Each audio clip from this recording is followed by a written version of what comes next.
오늘 우리가 함께 하실 말씀은 우리 요한복음 10장 1절로부터 11절까지 말씀입니다. 요한복음 10장 1절로부터 11절까지 말씀 한 절씩 교독하겠습니다. 제가 먼저 1절 말씀 읽겠습니다.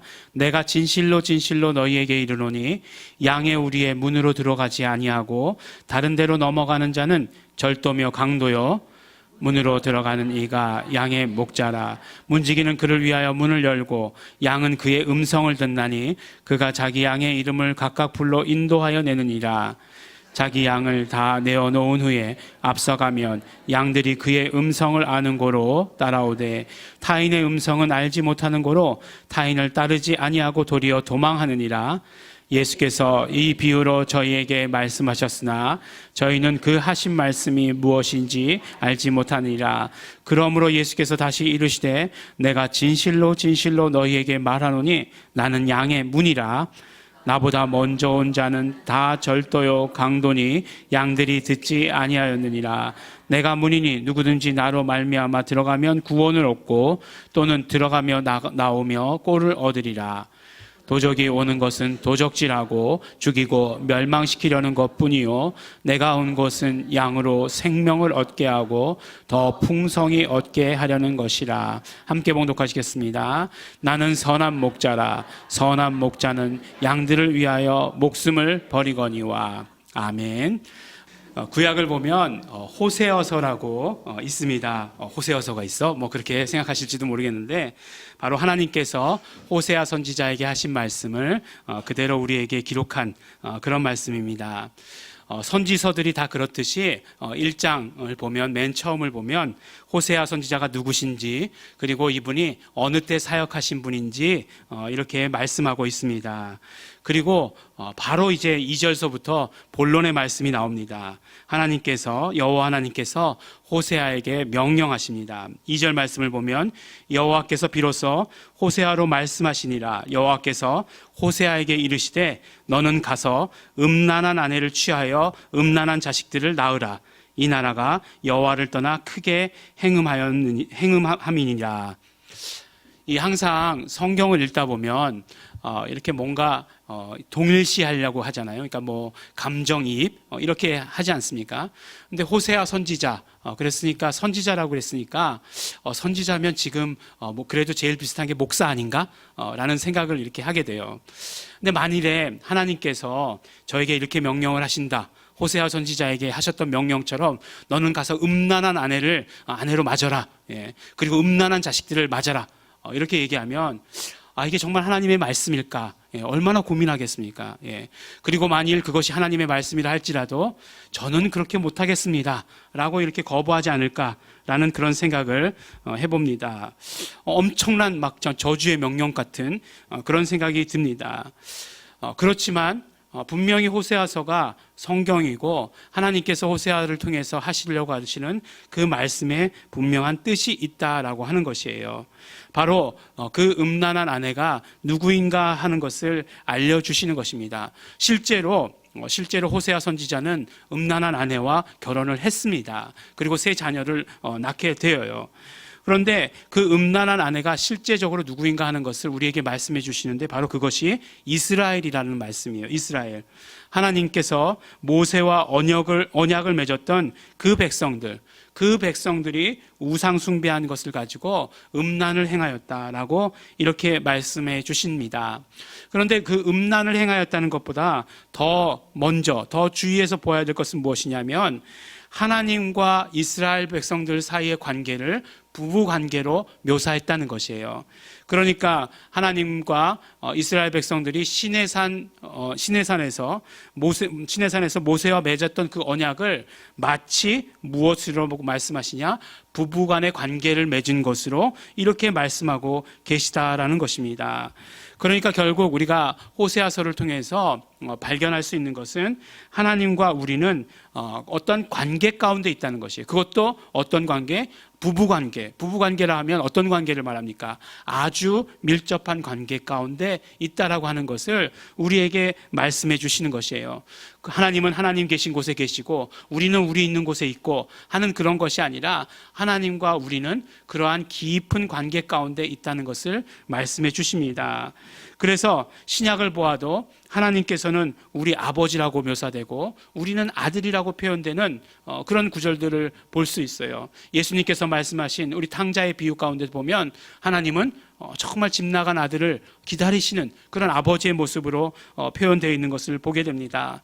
또 예수님께서 우리에게 뭐라고 말씀하십니까? 너희들 더 이상 종이라고 얘기하지 아니하고 친구라 말하겠다. 예수님과 우리와 친구다라고 이야기하는 그런 것들을 우리가 보게 됩니다. 하나님과 우리와의 관계를 이렇게 다양한 관계를 통해서 말씀하심으로 말미암아 그 관계를 통해서 우리는 하나님을 더욱더 잘 알아라 라고 하시는 그런 말씀인 것을 우리가 들을 수 있습니다. 보니까 이제 그 부부의 관계를 맺으면 정말로 잘 알게 되잖아요. 이 사람이 누구인지 잘 몰랐다가도 그 다음에 이제 부부의 관계를 맺게 되면 이 사람이 이런 사람이구나. 이런 성격이 있구나. 이런 부분에 있어서는 되게 화를 내는구나. 이런 것들을 이제 잘 알게 되는 거죠. 그것도 민감한 남자는 알게 되는 거죠. 평생 살다가 왜 화냈어? 뭐 이렇게 하면 안 되는 거죠. 예. 근데 그런 어떤 관계를 맺어가다 보면 이 부부의 관계로 시작해서 많은 관계를 경험하게 되는 것 보게 돼요. 이제 곧 있으면 자녀를 낳게 되잖아요. 그러면 자녀와의 관계가 또 생기게 되죠. 자녀의 관계가 그렇게 쉽지 않잖아요. 늘 보면 쉽지 않더라고요. 예. 어느 연속국에서 본 이야기인데, 맨날 예화가 연속국 본 얘기밖에 없죠. 본 이야기인데, 왜 신이, 자식을 주었는지 아느냐, 이렇게 물어보더라고요. 그러니까, 대답이 뭐냐면, 이 땅에서, 이 세상에서 네 마음대로 안 되는 게 단 한 가지는 있다는 것을 알려주기 위해서 신이 너에게 자식을 주었다. 이렇게, 이야기하는 것, 들었습니다. 정말로 그래요. 근데 그것을 통해서 우리는 또 어떻게 해야 되냐면 정말 하나님께 붙들게 되고 하나님을 붙들게 되고 기도하게 되고 간구하게 되죠. 이렇게 저도 이렇게 그냥 되돌아보면 정말 삶이 힘들다. 이게 정말 무겁다라고 이렇게 느껴졌던 적들이 언제였던가. 정말 그것을 가지고 하나님께 정말 깊이 기도했던 적이 언제였던가. 그러면 그런 걸 생각해 봤을 때 이제 애들 커갈 때 정말 그것 가지고 하나님께 나와서 정말 열심히 기도했던 그런 기억이 납니다. 또 부부간에 살다 보면 한 10년까지는 정말 부부간의 관계다라고 이렇게 생각되지만 10년을 딱 넘어가고 나니까 그 다음부터 어떤 생각이 드냐면 좋은 친구다라는 생각이 들어요. 물론 중고등학교 학창 시절 때에 친구가 있었지만 평생을 함께하는 그런 친구 같다라는 그런 생각이 듭니다. 그래서 이런 모든 관계들을 겪으면서 결국 이러한 관계들로 하나님께서 하나님과 우리의 관계를 말씀해 주신 것은 우리가 잘 알도록 우리가 정말 이런 관계를 맺으면 하나님과의 관계를 잘 알 수 있도록 설명해 주시기 위해서 이런 관계들로 그렇게 비유를 들어서 말씀해 주신 것입니다. 실제로 하나님께서는 우리 인간을 영적 존재로 만드셨죠. 그렇죠? 하나님은 영이시니 이렇게 말씀하셨는데 우리를 영적 존재로 그렇기 때문에 만들어주신 이유는 무엇이냐면 하나님과 교제하기 위해서다라고 하는 것을 우리는 알 수 있는 거죠. 하나님이 인간과 교제하기 위해서 하나님께서 그래서 인간을 영적인 존재로 만드셨다는 것입니다. 그런데 이제 하나님과 인간 간의 관계가 깨어지게 되죠.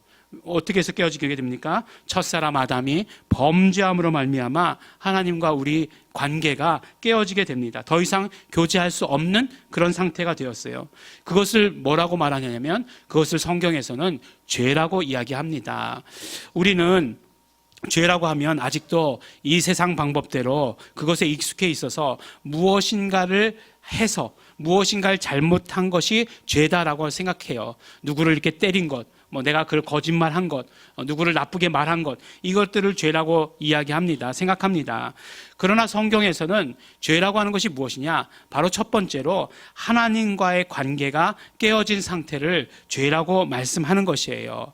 그러니까 내가 그냥 보통 때 살아갈 때 잘 살아간다라고 이렇게 생각할지도 모르겠지만 그러나 아무리 내가 잘 살아간다 생각해도 하나님과의 관계가 깨어졌다라고 하면 그것은 죄인이 되는 것이에요. 우리가 어떤 범죄했기 때문이 아니라 하나님과 깨어진 관계가 깨어진 그 상태를 가지고 죄라고 말씀하신다는 것이에요.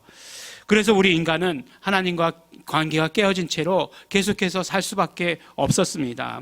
그 죄를 어떻게 해결할 수가 없었던 것이에요. 그런데 예수님께서 이 땅에 오셨습니다. 메시아로, 그리스도로 오셨어요. 하나님이신 예수님께서 인간의 육신의 몸을 입고 참 인간이 되셔서 이 땅 가운데 오셨습니다. 그렇게 오신 예수님께서 우리에게 오셔서 죄로부터 우리를 구원하신다라고 말씀하세요. 그 예수님께서 오셔서 죄로부터 우리를 구원하신다라고 하시는 말씀이 무슨 뜻이겠습니까? 바로 하나님과 우리와의 관계가 회복되는 것을 말씀하는 것이에요. 그런데 그 하나님과 우리와의 관계의 회복이 누구로 말미암아? 예수 그리스도로 말미암아 회복되게 된다라고 말씀해 주십니다. 어떤 회복인가? 사도 바울은 이 회복에 대해서 뭐라고 말씀하시냐면 화목해 되었다라고 이렇게 얘기합니다. 화목하게 되었다. 화목하게 되었다라고 하면 그냥 뭐 이렇게 우리가 얘기하는 화목하게 되었다. 잘 살고 있었는데 더 잘 살게 되었다. 이런 의미가 아니라 완전히 원수였다가 이제는 화해하게 되었다라고 이렇게 말씀을 하시는 것이에요. 그러니까 하나님과 우리와의 관계가 죄 때문에 정말 그 관계가 깨어진 것을 죄라고 말하는데 그 상태가 어떤 상태였느냐? 하나님과 우리는 원수된 상태였다라고 말씀하시는 것이에요. 로마서 5장 10절 말씀해 보면 곧 우리가 원수 되었을 때에 그 아들의 죽으심으로 말미암아 하나님으로 더불어 화목되었은즉 화목한 자로서 더욱 그의 살으심을 인하여 구원을 얻을 것이니라 라고 말씀하십니다. 화해하게 되었다는 것이에요. 어느 정도까지 화해하게 되었느냐? 바로 예수 이름을 믿는 자들이 하나님의 자녀가 되게 해주셨으니까 바로 원수된 자에서 자녀로 이렇게 화해되게 되었다라고 이렇게 말씀하십니다. 얼마나 극적인 변화입니까? 우리가 이 드라마에서도 이런 거 보면 너무하다. 이건 너무 막장 아니냐. 막 이렇게 얘기하는 그런 드라마 아니에요? 그만큼 정말 드라마틱하게 원수였는데 막 원수여서 그냥 막 못 살게 굴고 막 그냥 안 되게 하고 막 그랬는데 나중에 어떻게 해요? 아들이에요. 아들 삼아 주시는 것이에요.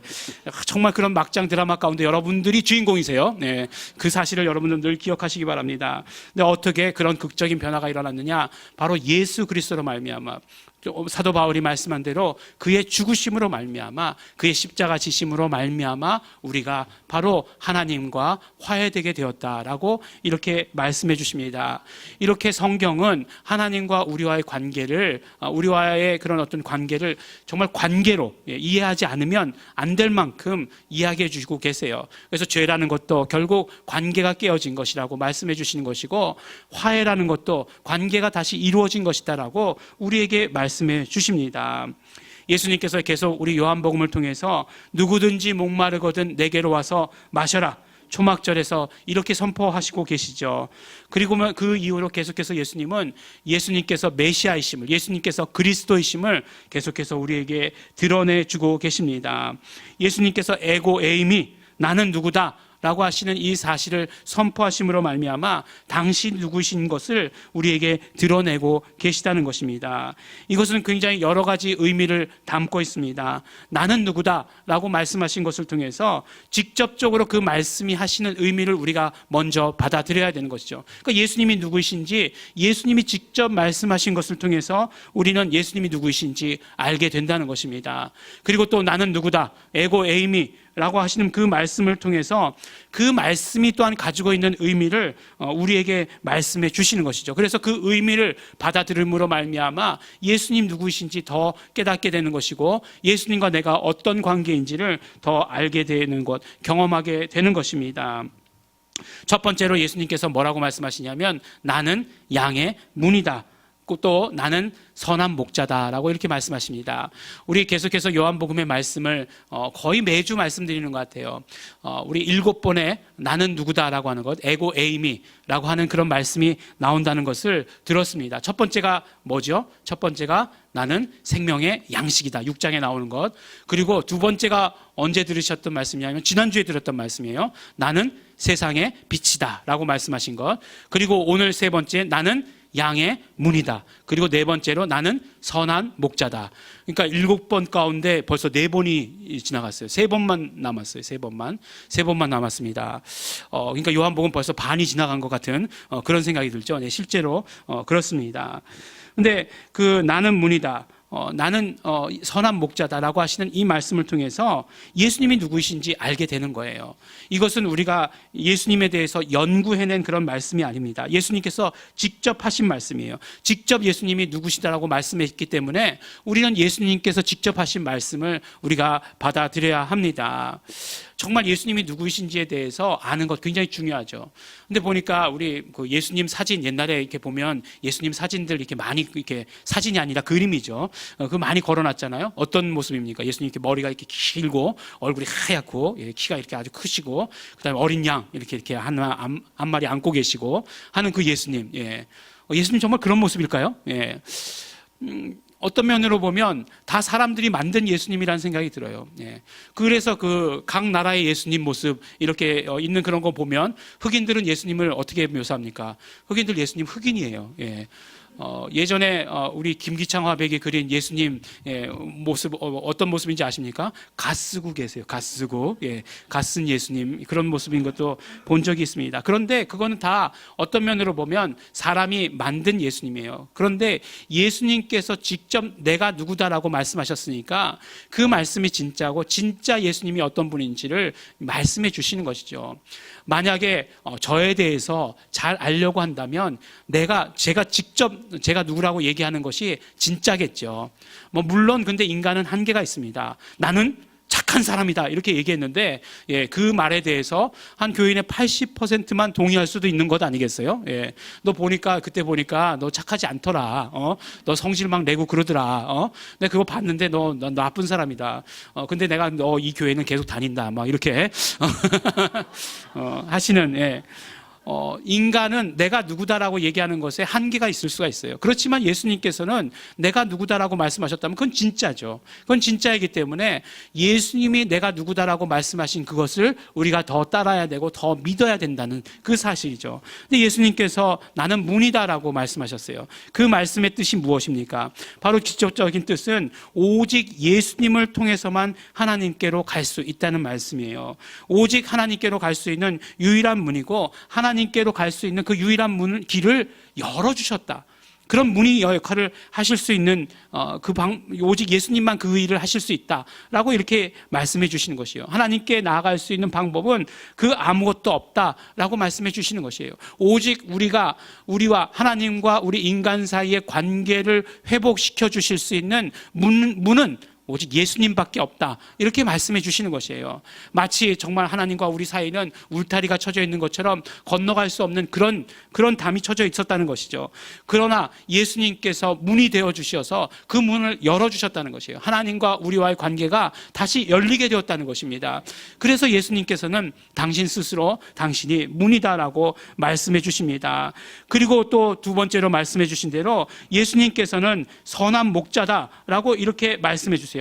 동시에 선한 목자다라고 말씀해 주시는데 이 말씀은 무슨 뜻입니까? 바로 이 문으로 인도해 주시는 분은 오직 예수님뿐이시다라고 하시는 그 말씀인 것이에요. 그래서 문이 되시고 우리를 인도하신 선한 목자가 되셔서 그 우리를 위해서 양을 위해서 목숨까지 버린다라고 이렇게 말씀해 주시는 것이에요. 정말 선한 목자가 되어서 하시는 일이 무엇이냐? 양을 위해서 목숨을 버리는 일을 하셨다라고 말씀해 주시는 것입니다. 정말 문이 되시고 선한 목자가 되시기 때문에 우리를 위해서 피 흘려 주심으로 말미암아 하나님과의 막혔던 그런 모든 관계들을 열어주셨다. 그리고 우리를 그 길로 인도하셨다라고 우리에게 말씀해 주시는 것입니다. 그러니까 예수님께서 내가 누구다라고 하시는 그 말씀을 우리는 또한 받아들여야 되는 것이죠. 두 번째로 예수님은 우리의 문이시며 우리의 선한 목자이십니다.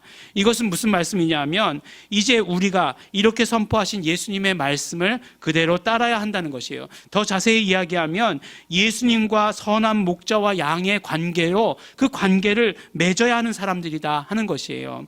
예수님께서 우리와 정말 그런 관계라고 말씀하십니다. 선한 목자와 양의 관계라고 말씀해 주세요. 오늘 우리가 말씀을 다 읽진 않았지만 10장에 계속해서 선한 목자와 양의 관계가 어떤 관계인가를 말씀해 주세요. 첫 번째로 말씀드렸듯이 양을 위해서 목숨을 버린다라고 말씀해 주십니다. 두 번째로 나는 내 양을 알고 내 양도 나를 안다고 말씀을 해 주고 계세요. 그런데 이 아는 것이 어떻게 아느냐? 어느 정도로 아느냐? 이것을 말씀해 주시는데 아버지께서 나를 아시고 내가 아버지를 아는 것처럼 그렇게 알게 해주신다 이렇게 말씀해 주세요. 이 말씀을 들으면서 아니 우리가 정말 예수님의 양이라고 하는 것 인정한다고 쳐도 예수님께서 우리를 아시는 것 그건 가능할 것 같아요. 예수님께서 우리를 아는 것 가능할 것 같지만 그렇지만 우리가 예수님께서 아버지를 아는 것처럼 우리가 예수님을 알 수 있나? 갑자기 그런 의문이 떠올랐습니다. 그렇지 못할 것 같아요. 당연히 그렇지 못할 것 같아요.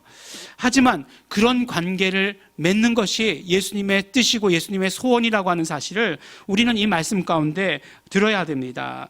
결국 아버지와 아들과 아버지와 같은 관계를 맺어야 한다는 것이에요. 그것이 무슨 말씀이냐면 결국 요한복음을 통해서 결론처럼 계속해서 말씀해 주시는 것은 무엇입니까? 아버지가 내 안에, 내가 아버지 안에, 너희가 내 안에 내가 너희 안에 라고 하시는 말씀이 요한복음의 정말 가장 큰 주제이고 결론처럼 말씀해 주시는 것이에요. 그것을 어떻게 우리에게 또 오늘 설명해 주시느냐, 바로 목자와 양의 관계처럼 그렇게 목자가 양을 알고 양이 목자를 안다는 것이에요. 목자가 양의 이름을 알고 양은 목자의 음성을 안다는 것이에요. 그렇게 온전히 하나 되는 그런 관계가 되어야 된다라고, 실질적으로 예수님과 우리가 그런 관계여야 된다라고 이렇게 말씀해 주시는 것입니다. 예수님은 그냥 하나님 우편에 계신 그런 분, 나는 이 땅에 있는 사람, 그러니까 그냥 나는 예수님을 섬기지만 내가 섬기는 것 따로, 예수님께서 나를 아는 것 따로, 그런 것이 아니라 정말 우리의 신앙생활이라고 하는 것은 예수님과 그런 이런 목자와 양 같은 그런 관계가 온전히 이루어져야 된다라고 이렇게 말씀해 주시는 것입니다. 그래서 나는 문이다, 나는 선한 목자라고 얘기하실 때에도 아주 특별한 형식으로 말씀해 주셨다라고 말씀드렸죠. 에고 에이미라고 하는 이런 어떤 특별한 형식을 가지고 말씀하신 것이에요. 그런데 우리가 우리 목자와 양 이 관계, 그러면 실질적으로 무엇이 생각나십니까? 오늘 우리가 예배의 부름 가운데 우리 함께 들었던, 우리 함께 읽었던 시편 23편 말씀이 떠오르지 않습니까? 그런데 그 말씀을 우리가 다시 한번 읽어보면 이렇게 말씀하세요. 여호와는 나의 목자시니 내게 부족함이 없으리로다. 동의하십니까? 네. 평소에는 안 그러신 것 같은데요. 늘 부족합니다. 막 그냥 그러신 것 같은데요. 정말 이 말씀 그 첫 1절 자체가 우리에게 은혜가 되죠. 여호와는 나의 목자시니, 예수님은 나의 목자시니 나는 정말 부족함이 아무것도 없습니다. 그가 나를 푸른 초장에 누이시며 쉴만한 물가로 인도하시는도다. 여러분들 다 이 말씀을 들을 때, 이 시편의 말씀을 들을 때 뭔가 이렇게 눈앞에 뭔가 확 펼쳐져야 되는 거예요. 그냥 정말 지금까지 뭐 그냥 고민하던 거 그런 거 다 내려놓으시고 정말 푸른 초장에 누웠다. 내가 정말 푸른 초장에 누웠다. 그 앞으로는 그냥 흐르는 시냇물, 시냇물보다 졸졸졸 흐르는 것보다 조금 더 큰 그런 뭐 냇가 같은 그런 물들이 쫙 흘러가고 있다. 그러나 그것이 막 위협적이진 않고 정말 잔잔하게 흘러가고 있는 그런 냇가에 내가 누워 있다 라는 그런 상상을 해보시기 바랍니다. 그것이 얼마나 편안합니까? 그런데 그것을 뭐라고 말씀하시냐면 내 영혼을 소생시키시고 자기 이름을 위하여 의의 길로 인도하시는도다 라고 이렇게 말씀해 주시는 것이에요. 하나님의 이름을 위해서 우리를 의의 길로 인도하신다라고 말씀해 주십니다. 그 다음 구절에 뭐라고 말씀하십니까? 내가 사망의 음침한 골짜기로 다닐지라도 해받을 것을 두려워하지 않는 것은 주께서 나와 함께 하심이라. 주의 지팡이와 막대기가 나를 안위하시나이다. 어떤 면으로 보면 나의 목자시니 정말 하나님, 예수님 나의 목자시니 나를 꽃길로만 인도하시옵소서. 그런 말씀을 안 했어요, 다윗이. 내가 사망의 음침한 골짜기로 다닐지라도, 비록 그렇다 할지라도 내가 두려워하지 않는 것은 함께 하심이라. 주께서 함께 하심이라. 나의 목자 되신 예수님께서 나와 함께 하시기 때문에 내가 두려워하지 않는다라고 이렇게 말씀해 주십니다. 주께서 내 원수의 목전에서 내게 상을 베푸시고 기름으로 내 머리에 바르셨으니 내 잔이 넘치나이다. 나의 평생의 선하심과 인자하심이 정녕 나를 따르리니 내가 여호와의 집에 영원히 거하리로다. 말씀해 주십니다. 정말 이 시편을 통해서 우리가 목자와 양의 관계가 어떤 것인지 우리 정말 실질적으로 경험할 수 있는 것 같아요. 다윗이 정말 너무나 멋지게 고백한 것 같아요. 근데 그 고백한 그 사실이 무엇입니까? 푸른 초장으로 물가로 인도하시고 영혼을 소생시키시는 것이 바로 여호와의 이름을 위해서 하신 것이고, 우리가 어떤 환경 가운데도 두려워하지 않을 수 있는 것은 하나님께서 우리와 함께 하시기 때문이다라고 이렇게 말씀해 주신 것이에요. 그러니까 다윗이 이렇게 고백한 것처럼 바로 이런 관계가 예수님과 우리 가운데에서도 이루어져야 합니다. 예수님, 우리에게 구원을 허락하신 것은 예수 이름을 위함입니다.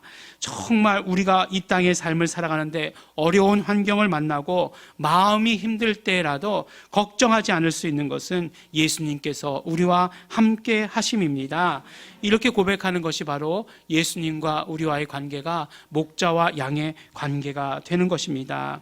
우리의 목자 되어 주심에 대해서 정말 너무나 감사하고, 함께 하심에 대해서 감사하고, 감사하는 것보다 더 뛰어넘어서 정말 우리가 감격하고 그것을 날마다 고백하는 것, 그것이 바로 선한 목자와 양의 관계인 것을 우리에게 말씀해 주십니다. 예수님께서는 왜 당신이 문이시며 왜 당신이 목자, 그것도 선한 목자인가 하는 것을 우리에게 에고 에이미 라고 하는 그런 특별한 형식의 말씀을 통해서 우리에게 말씀해 주셨는지 깨닫게 되는 그런 부분입니다. 예수님은 선포하십니다. 나는 문이다.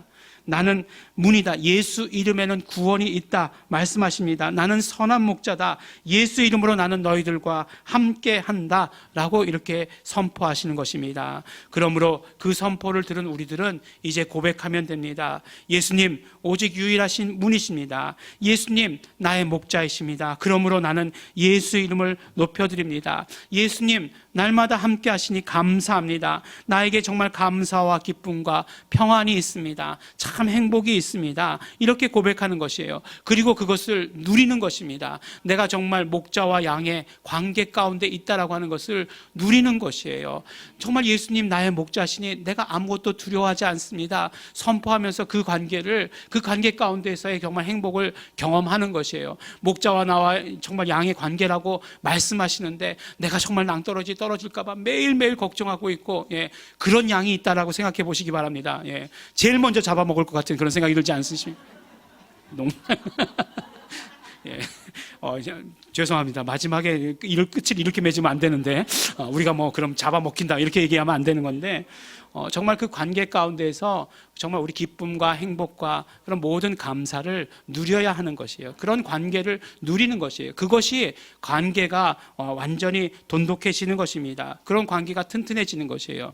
예수님과 처음 우리가 만났을 때, 예수님께서 우리의 목자가 되어주셨을 때 우리가 그 관계가 한 줄의 관계라고 한다면, 이런 관계를 누림으로 말미암아 성경에서 이야기하듯이 삼겹줄, 아니 삼겹보다 더한 삼겹줄의 삼겹줄이 되는 그런 관계가 되는 것이에요. 그러면 어떻습니까? 정말 그런 관계가 된다면, 하나님과 그런 친밀한 관계가 된다면, 예수님과 그런 관계가 된다면 우리 매일매일의 삶이 얼마나 행복하고 얼마나 기쁨이 넘칠지 우리가 정말 알 수 있고 상상해 볼 수 있는 것입니다. 예수님과 우리가 목자와 양의 관계라는 것 감사한 일입니다. 그런데 예수님께서 한 가지 더 말씀하신 것이 있어요. 오늘 본문 말씀에 읽진 않았지만 본문 말씀이 지나가고 난 다음에 한 가지 더 말씀하신 것이 있습니다. 무슨 말씀이냐면 바로 예수님께서 아버지로부터 받은 계명이 있다라고 말씀해 주시는 것이에요. 그 계명이 무엇이냐? 바로 죽었다가 다시 사는 것이다 라고 말씀해 주세요. 그러면서 우리를 위해서 죽었다 사시는 것이라고 말씀해 주시지만 거기에 한 가지 더한 것이 있어요. 그것이 무엇이냐? 그것이 우리에게뿐만 아니라 아직도 구원받지 못한 사람을 위해서도 죽으시고 부활하신 것이다라고 말씀하십니다. 그러니까 아직 이 우리에 들지 않은 양이 있다는 것이에요. 그런데 그 양들을 데려다가 이 우리에 들게 하는 것, 그것이 바로 하나님께서, 예수님께서 받으신 사명이다라고 우리에게 말씀해 주신 것입니다. 예수님께서 그 계명을 받으셨다면 그 계명은 또한 우리의 계명이 되어야 하지 않겠습니까? 그러므로 우리에게도 그 계명이 우리의 계명이 되어야 되는데, 바로 우리가 이 우리에 들지 않은 양들에게 바로 예수님은 우리의 목자 되시는 분이시다라고 하는 것을 전하고 증거하고 선포해야 하는 일을 해야 하는 것입니다. 무엇을 위해서요? 예수 이름의 영광을 위해서 그렇게 해야 하는 것이다 라고 이렇게 우리에게 말씀해 주십니다. 우리가 예수님과 목자와 양의 관계라면 목자가 원하는 그것을 우리도 또한 그렇게 해야 된다 말씀해 주시는 것입니다. 예수님은 문이십니다. 예수님은 하나님께로 가는 유일한 문이십니다. 예수님은 목자이십니다. 예수님은 나의 목자이십니다. 예수님은 나의 구주이십니다. 목자와 양의 관계에 대해서 다윗은 노래합니다. 목자가 하시는 모든 일이 하나님의 이름을 위한 것임을 노래합니다. 그러므로 우리는 그 이름을 통하여 함께 하심을 경험하게 된다라고 말합니다. 예수 이름의 영광을 위해서 예수 이름으로 함께 하심을 그러므로 우리도 또한 경험해야 하는 것입니다. 사랑하는 우리 예일중앙교회 성도 여러분, 예수님은 우리 목자 되십니다. 그분의 함께 하심을 누리고 경험하시기 바랍니다. 온전히 누리시기 바랍니다. 그리고 평안과 기쁨과 행복을 누리시기 바랍니다. 그 이름을 높여드리며 목자와 양의 관계를 경험해 가시는 우리 성도 여러분들이 되시기를 예수 이름으로 축원합니다.